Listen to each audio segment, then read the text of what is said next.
On New Year's morning, in the beautiful Swiss Alps, people were celebrating. Champagne corks popped, and festive music filled the air. It was January 1st, 2026.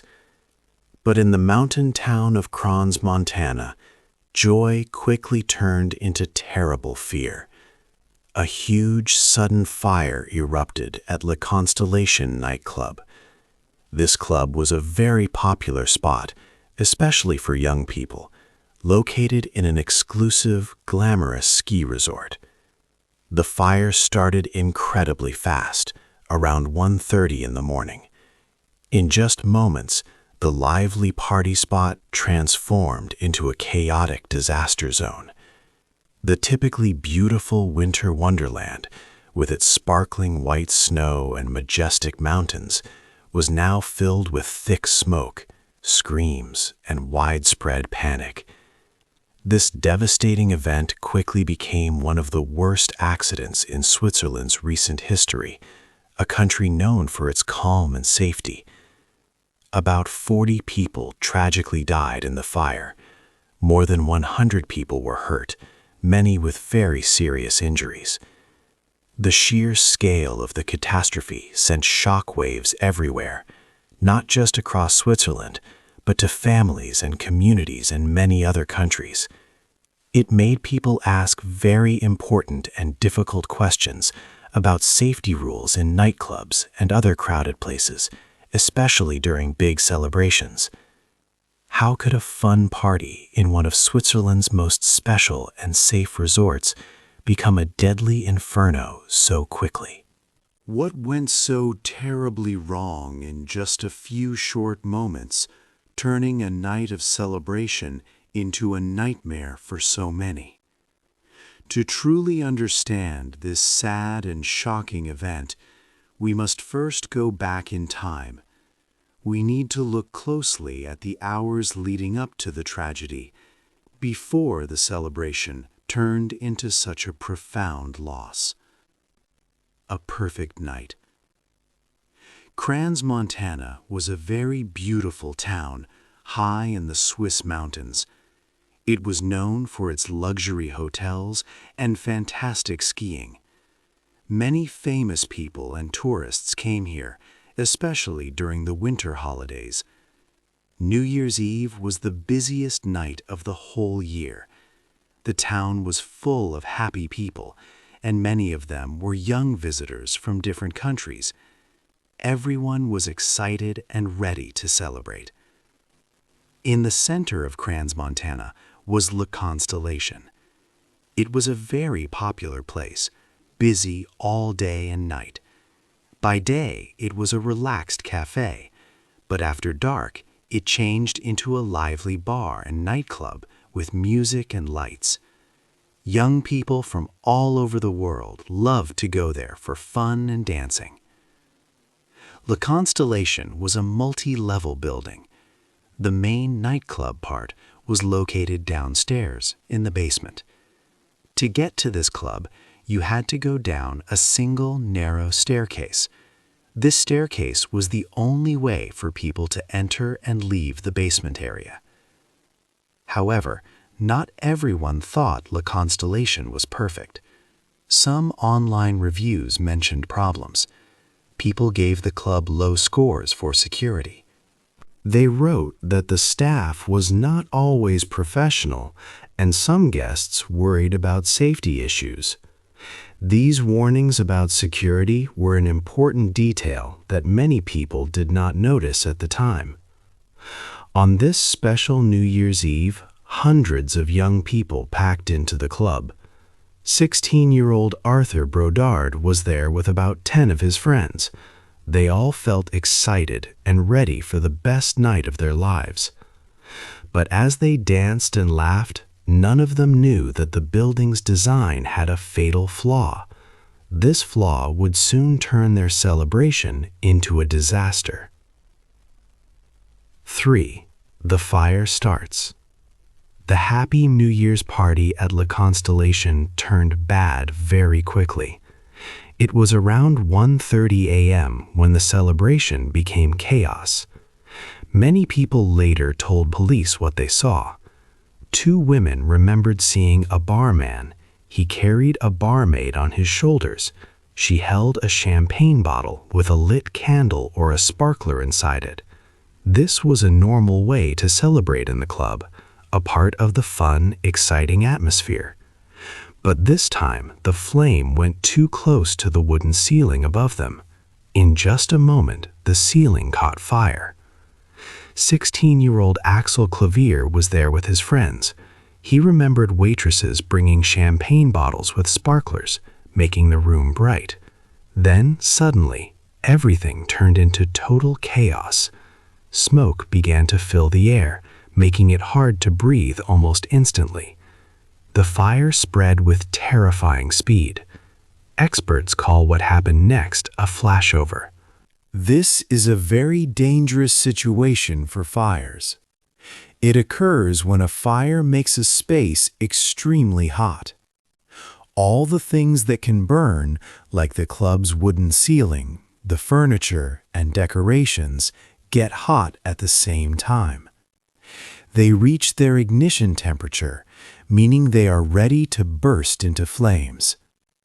The entire room then erupts in an explosive, inescapable wall of fire.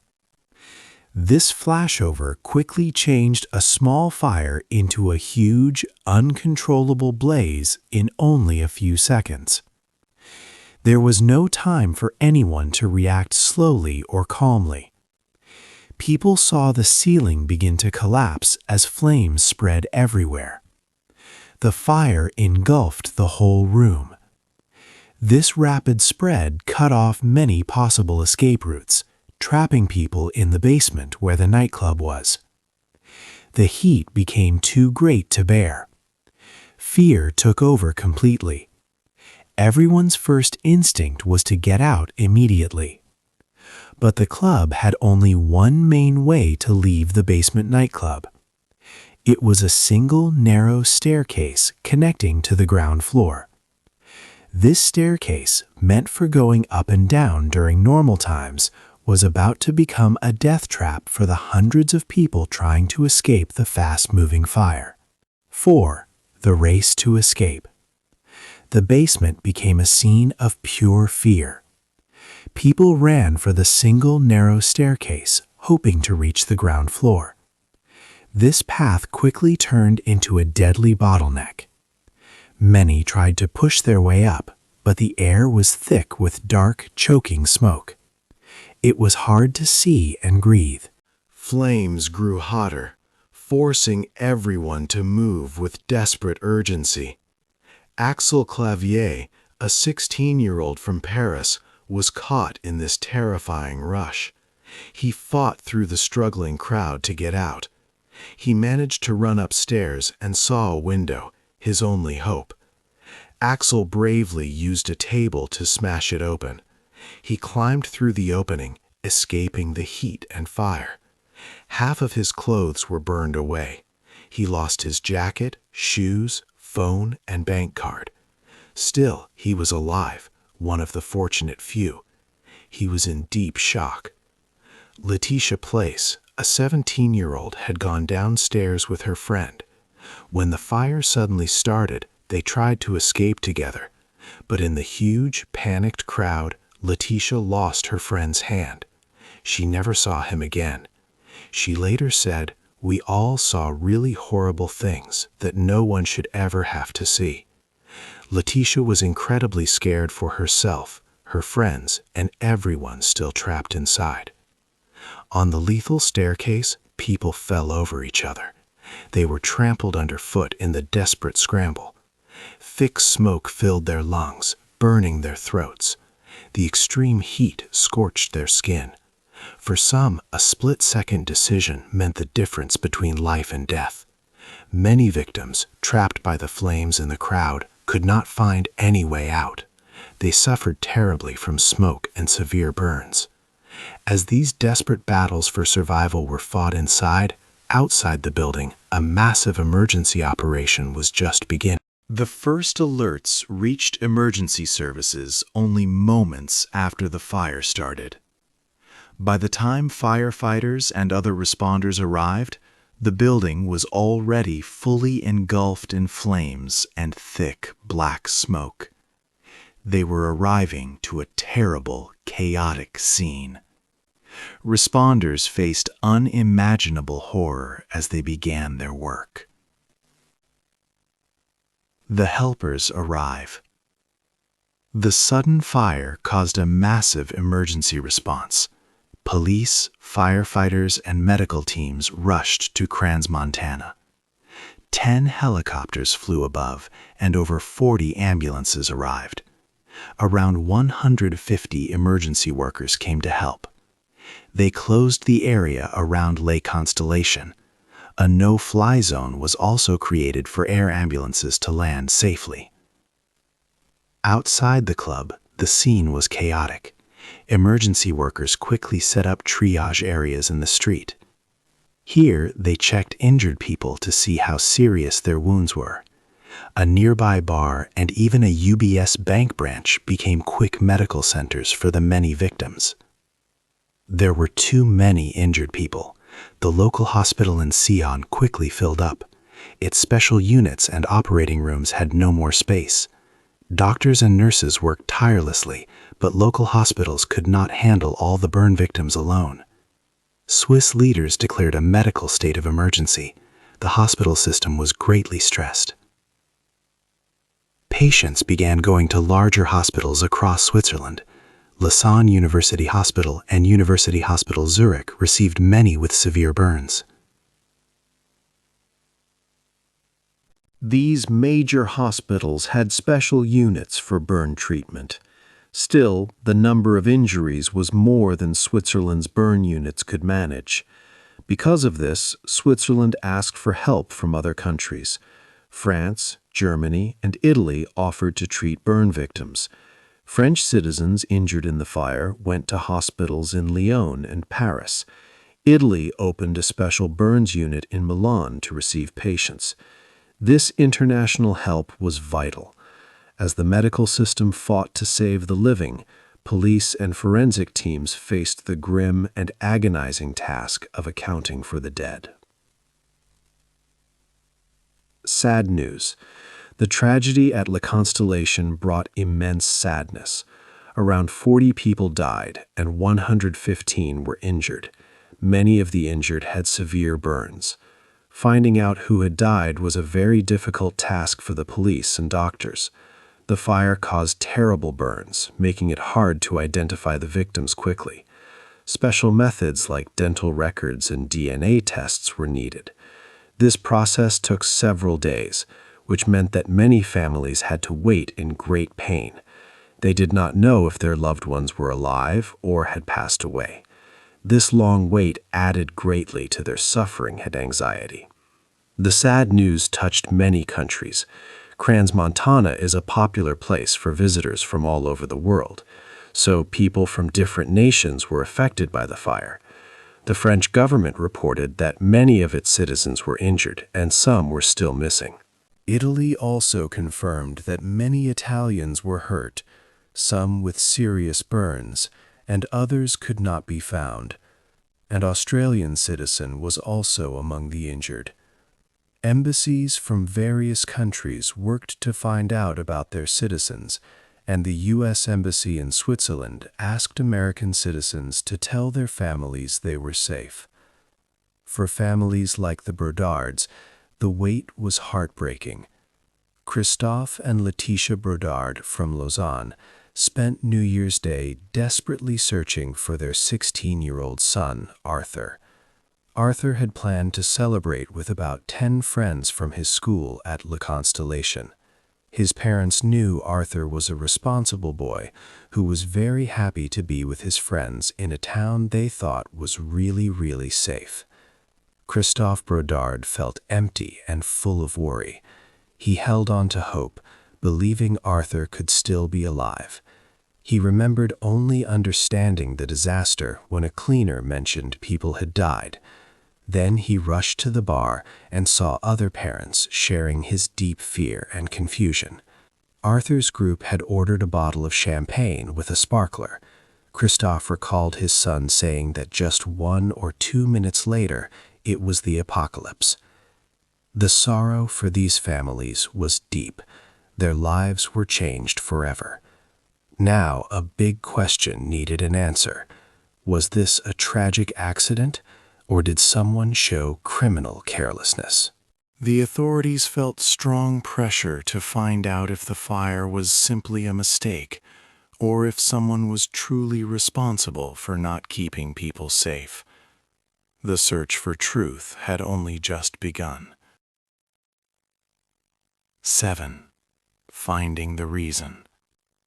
The police started a big investigation right away.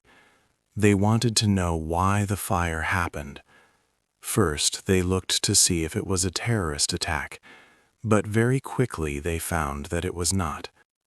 Attorney General Beatrice Pelloud said there was no sign of an attack.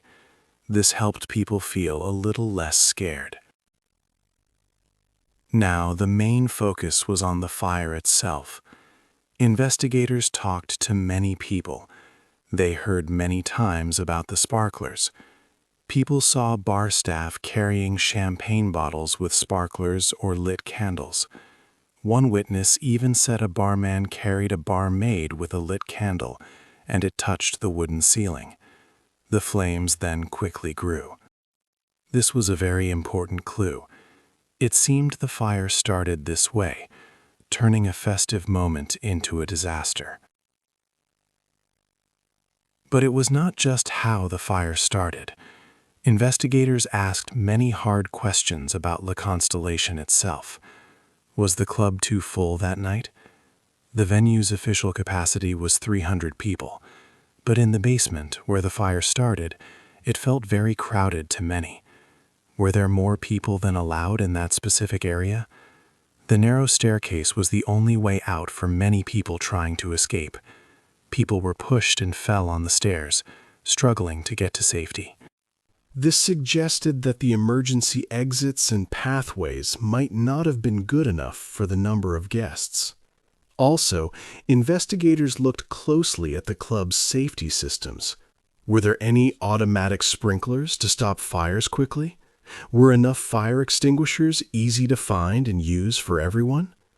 The fire spread with incredible speed, causing a flashover. This made them think that perhaps the fire safety systems were not working as they should, or maybe they were not even installed.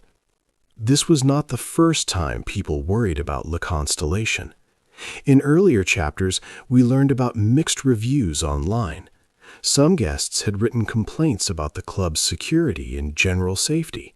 They had given low scores for these important areas. Now, the investigators looked at these old warnings again. It seemed the problems were there before the fire, but nothing changed. The investigation found many problems. It was not just one mistake, but many things that went wrong together, creating a dangerous situation. This terrible disaster showed that many rules about safety had been broken or ignored. But this fire in Crans, Montana was not new. There had been other fires like it before in crowded places. To stop this from happening again, people needed to learn from sad events in the past, understanding the history of such tragedies. 8. What we can learn. The fire at La Constellation was not the first. Many similar sad events have happened in clubs around the world. For example, in the Netherlands, a fire in 2001 killed 14 people. In Brazil, 242 people died in 2013. In the United States, 100 people died in a club fire in 2003. These places often had problems like too many people, not enough exits, or things that burned easily. After each fire, people said they would learn, but new fires still happen. One very important lesson is about flashover. This is when a fire spreads very fast, in just a few seconds. It happens because everything in a room gets hot enough to burn all at once. After a flashover, it is almost impossible to escape. Firefighters cannot save people easily. This means clubs truly need sprinklers, materials that do not burn fast, and very strict rules about anything that can start a fire. Clubs want to create a fun and special feeling with lights, decorations, and sometimes sparklers. But these, especially with wooden walls or ceilings, can be very dangerous. It is hard to choose between a fun atmosphere and strong safety rules, but keeping people safe must always be the most important thing. To stop more fires, changes are needed. Building rules for clubs must get better, so there are always many clear ways to get out. Inspections must happen often and be strict. Club staff need good training on how to prevent fires and how to help people escape. Club owners must be responsible if they do not follow safety rules. We as guests also have a part. We should always look for exits when we go into any crowded place. If a club feels too full or unsafe, we should feel strong enough to leave. Being aware can help keep us safe. Have you ever been in a crowded place and felt unsafe? And what did you do about it? Hey there! Just a second before you go. If you learned something new today, please give this video a like, write your thoughts in the comments, and subscribe to the channel. It only takes a second, and it really, really helps to create even better English videos for you. Your support means the world. Thank you.